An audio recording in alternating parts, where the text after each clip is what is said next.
Ladies and gentlemen, some of you might see somebody doing something like this and wonder why a person wouldn't just drop the gas tank to get the fuel pump out of this 2007 Chevy Tahoe. It's really not that difficult to disconnect the vent and the filler neck, take off two bolts for the gas tank straps, and lower a gas tank. Well, let me explain that to you. First off, I live in the Rust Belt, and Tahoes are known to get pretty crusty. There's no way any single bolt underneath of this vehicle will come off without snapping. Furthermore, that rust falls down in your face when you're working under these things, and it costs about $375 to go to the doctor and have it dug out of my eyes. The other thing is, this particular Chevy Tahoe is sitting on the ground and sinking in the mud. I can't even get a jack underneath of it, but if I could, the jack would just sink trying to pick the vehicle up. I just can't get the thing in the air. No, I'm not fixing this vehicle, I just need its fuel pump. A replacement fuel pump is about $250 for one of these things, and I have one that needs a fuel pump but isn't really worth $250, so I'm okay cutting this one up.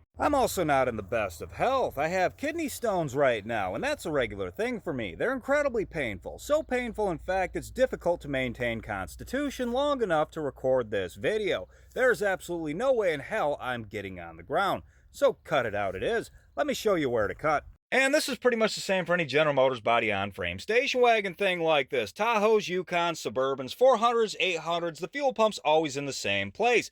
The middle row, the seat directly behind the driver's seat, is held on by four 18mm nuts. You remove those nuts, toss the seat out of the way, roll the carpet back, and you'll find these three lines right here underneath of that seat. Next to those three lines, there are some spot welds that go in this sort of configuration right here.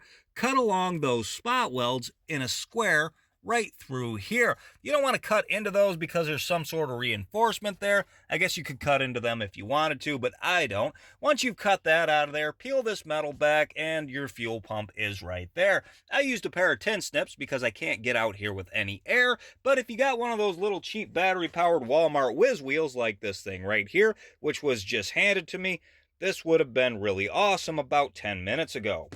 Damn it. Okay, I had to bend this metal back a little bit further with an adjustable wrench to get the fuel pump up and out of there, but it is up and out of there and in one piece, so this method does in fact work. Now guys, I'm going to say it even though I shouldn't have to. If there's any chance the sparks could be exposed to fumes from the fuel tank, either your fuel lines are disconnected or you've already loosened the fuel pump, don't go in there with a tool that produces sparks, like a whiz wheel or especially a torch. That is just a dumb way to go. Your obituary will be down there at the bottom with the people who text and drive, choke on health food, or the backwoods people who blow themselves up cooking in cabins what backwoods people in cabins cook for themselves. Just don't do dumb stuff like that. I don't know why somebody would.